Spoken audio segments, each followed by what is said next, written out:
This study compares vortex shedding from an airfoil for varying angles of attack. Vortex shedding occurs when a continuous fluid flows past an obstacle, creating a velocity shear. The Kelvin-Helmholtz instability across the interface of the differing velocities creates a pressure gradient, leading to oscillations in the flow.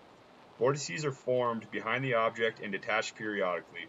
Shown here is the vortex shedding around a cylinder for a Reynolds number of 80. You can see the small vortices forming on the backside and periodically releasing. Expanding on this concept shows how vortices shed on the backside of an airplane wing.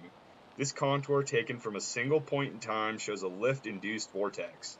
Although vortex shedding is often most prominent at the tips of an airplane wing, vortices can form on the back along the entire length of the wing from tip to fuselage. A NACA 12 airfoil was used for the geometry in the study. The governing equations used in this analysis included the pressure-based or incompressible flow equations. The velocity, discussed later, justifies this assumption. The transient part of the equations must be included because the solution is not steady state. The equations can be simplified to 2D to improve computational efficiency. The simple method was used with second-order upwinding and realizable K-epsilon model to account for turbulence. The sweep method was used from the circular body surrounding the airfoil and rectangular body trailing the airfoil to generate a global mesh as shown in the upper right-hand corner. Inflation added 10 layers around the edge of the airfoil with 2.5 growth rate as shown in the detailed view of the tip of the airfoil on the left. Note the uniform mesh size, which is helpful when looking for vortex shedding. The right depicts the overall mesh scheme. Extra steps were taken to improve the mesh quality downstream of the airfoil in order to improve the accuracy of vortex shedding. To close the problem, the boundary conditions were defined by adding an inlet velocity of 200 meters per second and applying a no-slip condition on the wing surface itself. Standard pressure and density conditions compromised the surrounding environment. The solution will never reach convergence due to the unsteady nature of the Kármán effect and vortex shedding. However, examining the residuals of the solution provides some insight to the integrity of the solution.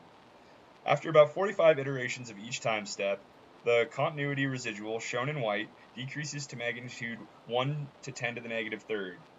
Note that for each time step, the residuals jump back up again.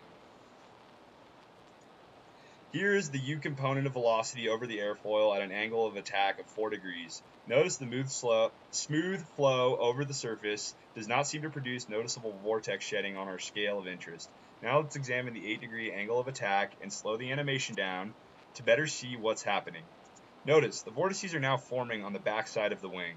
The blue areas mark the calm, slow moving center of the vortex. The color gradient moving radially outward from the center depict the increase in velocity magnitudes towards the outer edges of the vortex.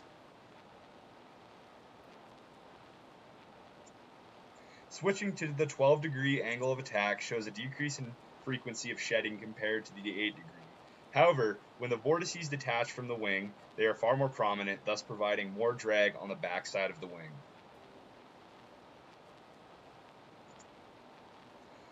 With the increased angle of attack, vortex shedding off the backside of the wing becomes more intense. Remember, the first simulation of the cylinder shows the vortices detaching from the top and bottom of the cylinder in a uniform manner. With the airfoil, the vortex formation seems non-uniform from top and bottom. Also note that as the angle of attack increased, the vortices shed became increasingly more powerful. Further areas of investigation may include expanding the analysis to 3D and adding winglets on the ends to see how vortex shedding is affected.